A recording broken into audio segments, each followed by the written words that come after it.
क्या सही में जाने वाली है नियोजित शिक्षक की नौकरियां? नियोजित शिक्षक कैसे सक्षमता या दक्षता परीक्षा पास करेंगे, जानेंगे इस वीडियो में। उससे पहले जान लेते हैं कि नियोजित शिक्षक आखिर क्या है, इसकी जरूरत क्यों पड़ी। नियोजित शिक्षक का इंग्लिश होता है कॉन्ट्रैक्टर टीचर। कॉन्ट्रैक्ट का मतलब होता है ठेका।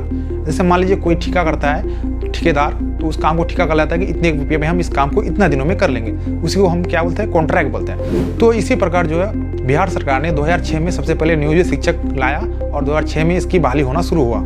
कॉन्ट्रैक्टर टीचर जो है ये परमानेंट नहीं होते, ये टेम्परेरी बेस पर काम करते हैं और इनका सैलरी जो है परमानेंट टीचर से भी कम होती है। उस समय क्या था कि उस समय इतना स्टूडेंट बिहार में इतना स्टूडेंट नहीं पढ़ते थे, इस कारण जो स्टूडेंट की कमी थी और जो टीचर की कमी थी, इसी कारण जो है कॉन्ट्रैक्टर टीचर लाया गया, नियोजित शिक्षक लाया गया। और उस समय के स्टूडेंट जो है 10th क्लास में किए थे, यानी मैट्रिक ही किए थे, तो उसको लिए टीचर में जॉब दे दिया गया था, कॉन्ट्रैक्टर टीचर में। बिहार में कुल 3.5 लाख नियोजित शिक्षक हैं जो 1 क्लास से 5 क्लास तक 2006 से ही शिक्षा देते आ रहे हैं। बिहार सरकार ने अभी फिलहाल दक्षता परीक्षा या सक्षमता परीक्षा की घोषणा की है। कुल मिलाकर इस परीक्षा में 3 अटेम्प्ट दिए जाएंगे। जो 3 अटेम्प्ट में भी कोई जो शिक्षक है, नियोजित शिक्षक है, वो 3 अटेम्प्ट में भी पास नहीं कर पाते हैं तो उसकी नौकरी समाप्त यानी सेवा समाप्त कर दी जाएगी। BSEB Bihar school examination board जो मैट्रिक और इंटर की परीक्षा करवाती है, वही इस परीक्षा को लेगी।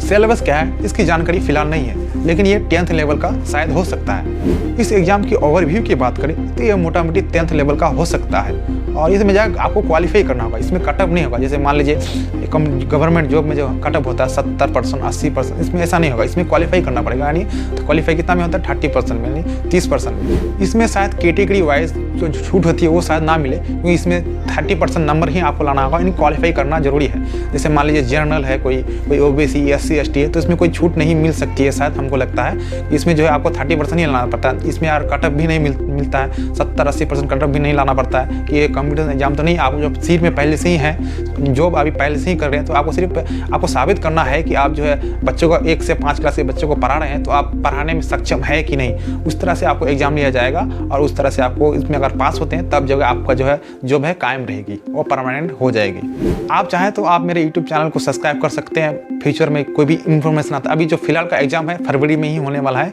ये फरवरी में एग्जाम देके आप लोग देख सकते हैं कि कैसा एग्जाम जा रहा है। उसके बाद आप तैयारी कर सकते हैं। आप मेरे इस YouTube चैनल को सब्सक्राइब कर सकते हैं, जिससे मैं फ्यूचर में कोई भी चीज़ें आएगी, नोटिफिकेशन आएगा तो मैं आपको तुरंत बता दूंगा कि सिलेबस के बारे में कुछ आएगा तो तुरंत ही आपको मिल जाएगा। फिर सब्सक्राइब कर लीजिए, उसके बाद बेल आइकन में ऑल कर दीजिए, क्योंकि जब मैं वीडियो डालूंगा तो आपके नोटिफिकेशन ऊपर में नोटिफिकेशन आ जाएगा। इसमें घबराने वाली कोई बात नहीं कि इसमें बहुत सारे बुक्स अवेलेबल होंगे और कोचिंग में भी बड़े-बड़े संस्थान ऑनलाइन कोचिंग में भी पाए जाएंगे। Thank you for watching.